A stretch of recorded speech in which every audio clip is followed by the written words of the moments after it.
Hey, John from Mighty here, and in this video, I want us to walk through how to use the interactive HTML block. We've got tons of questions in the community, so what we're going to do is with a Rise course, we are going to just quickly drop in an image carousel just found on a website called CodePen, and it should be really easy for us to kind of walk through this process, get those images replaced, and get it all uploaded into our Rise course. So let's dive in.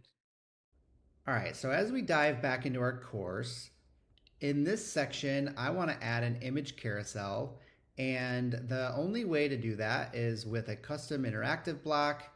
I don't want to have to go to Storyline to make this, and I actually found a really cool one online, so I'm going to show you what that looks like. So over here, I've just like Google searched carousel and CodePen. CodePen is a site for developers to be able to upload their custom HTML, JavaScript, and CSS to kind of show off some of the work that they've done. And it's all free, open source that you can just go in and snag.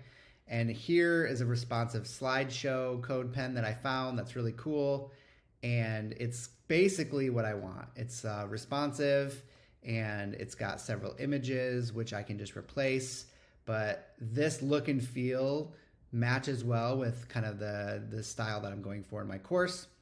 So what we can do in order to get this all out of CodePen is just sign up for a free account. And then once you have that free account, you have this option down here to export this just as a zip. And then once we export this as a zip, I'm just going to go ahead and put this on my desktop and unzip this. And we will just look at this locally. So I'm going to go into the dist folder, open up this index.html, and then we can see locally, like everything seems to work great, which is awesome.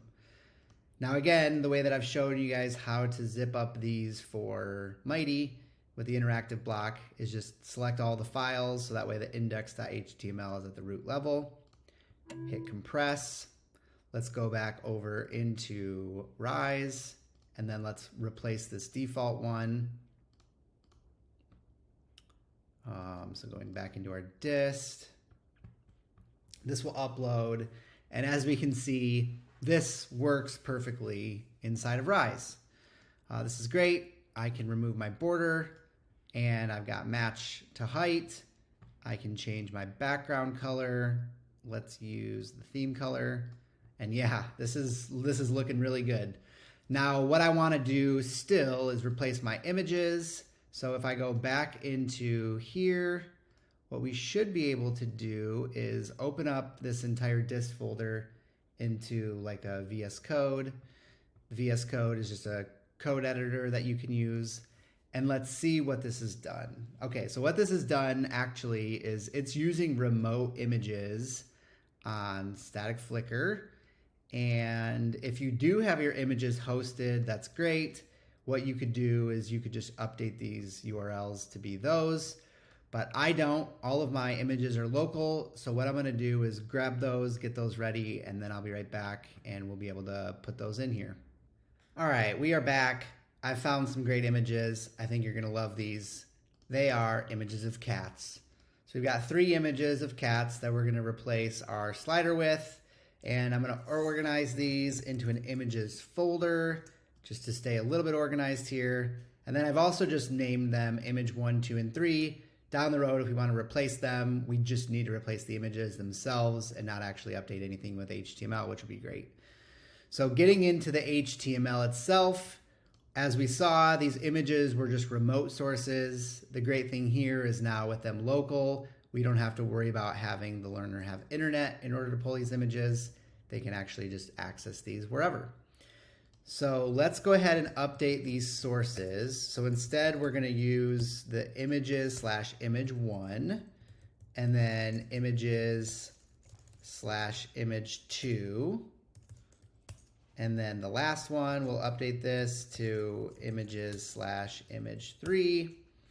And then we don't have 5 images, which is what this had before. So we're just going to get rid of that article. And then also clean up some of these other labels. Like this had a label for different slides that aren't going to exist. Same with the dots. And then up here with the radios, we're just going to remove all of these down to just having 3 different images that we've got here. So If I save that and then I go back into my slideshow, and we can see here that as we slide through these, everything looks great. I still have text. I don't know if you noticed that when I was going through here, there's like text that you can replace with. It looks like there's also some styling to determine where that text goes. I'm not going to worry about updating that, but if you guys end up finding the same thing on CodePen and you want to move those around, feel free. But I feel really good about this interactive, and I am now ready to re-upload this back into Mighty. So again, what we're going to do is highlight all of our files. We're going to right-click, hit compress. This will create our archive zip. And then we go back into our course, and then we're going to replace this zip. And once we replace this zip, what it should do is it should upload all of our files, including those images, which I actually didn't check. They're fairly large images, but that's okay. It seemed to load. And now we've got all of our cats right here in Rise. So there you have it. Super easy to add an interactive into your Rise course. Now that we've kind of walked through how to create the files, I've showed you a site like CodePen. There's another video that talks about how to use ChatGPT. So lots of resources out there. If you don't have a development team on staff, you're more than happy to reach out to us at Maestro. We have a full development team here that's capable of building custom interactives. There's sites like Upwork where you could go and contract others to be able to build stuff for you. At the end of the day, it just needs any sort of standalone interactive HTML, JavaScript, CSS. Just get that uploaded. It's embedded right into your course, and you will have it distributed with you in offline functionality as well. If you like this content, yeah, hit the like and subscribe button, and we'd love to see you continue to follow us. Thanks.